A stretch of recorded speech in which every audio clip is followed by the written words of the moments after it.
ও দুনিয়ার মানুষ, আমি আল্লাহ তাআলা তোমাদেরকে দুনিয়ার মধ্যে সৃষ্টি করেছি একটা পয়গাম, একটা মেসেজ জেনে রাখো।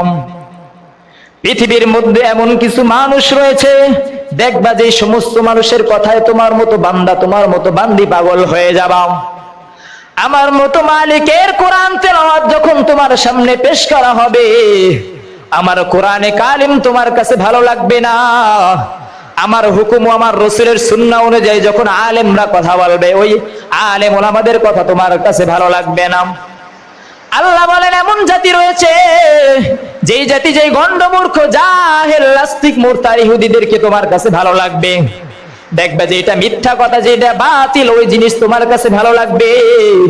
কিন্তু যেটা সত্য, যেটা মজবুত, যেটা রাসূলের সাথে মিল, যেটা আল্লাহর সাথে মিল, ওই জিনিস তোমার কাছে ভালো লাগবে না। এরা মুসলমান ইমানওয়ালা ভাই, যে ইহুদি খ্রিস্টানদের জন্য আজকে তোমরা মাতামাতি করো, ওই নবী, যেই নবী তোমার আমার জন্য সারাটা জীবন বিলিয়ে দিয়েছেন, ওই নবী সব সময় বলতেন যে ইহুদি খ্রিস্টানদের সাথে তোমরা মিশ্রিত হয়ে নাও। আশুরার সময়, মুহররমের সময় সাহাবায়ে কেরাম নবীজির কাছে গেলেন, ইয়া রাসূলুল্লাহ, এই আশুরা মুহররমের সময় তো অনেক মানুষ রোজা রাখে, ইহুদি খ্রিস্টানরাও রোজা রাখে। অনেকে ভাবতে পারেন ইহুদি খ্রিস্টান নামাজ পড়ে না, না না না, তারাও নামাজ পড়ে, তারাও রোজা রাখে। কিন্তু তারা নামাজ পড়ে, তারা রোজা রাখে, এবং এই নামাজ ও রোজার সাথে আল্লাহর সাথে শিরক করে। আল্লাহর নবী সাহাবাদেরকে বলেন, ও সাহাবারা, ইহুদি খ্রিস্টানরা যখন এই মুহররম মাসে একটা রোজা রাখে, তোমরা মুসলমান হয়ে দুইটা রাখবা। দেখেন আজকে আমার নবী ইহুদি খ্রিস্টানদের থেকে সব সময় বেঁচে থাকতে বলেছেন। এবং আল্লাহ তাআলা যে এই গোটা পৃথিবী সৃষ্টি করেছেন, এই গোটা পৃথিবীর মধ্যে 18,000 মাখলুকাত রয়েছে।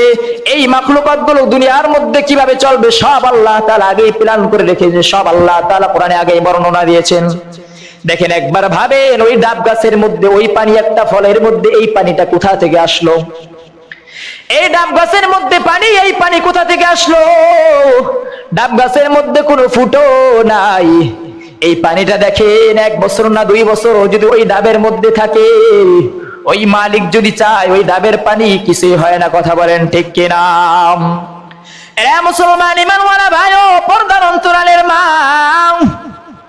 শুধু তাই নয়, কাক, এই যে কাক রয়েছে এত কালো, এই কাক যখন বাচ্চা দেয়, ভালো করে মনে রাখবেন, কিতাবের মধ্যে এসেছেন, এই কাক যখন বাচ্চা দেয়, কাকের বাচ্চা হয় সাদা।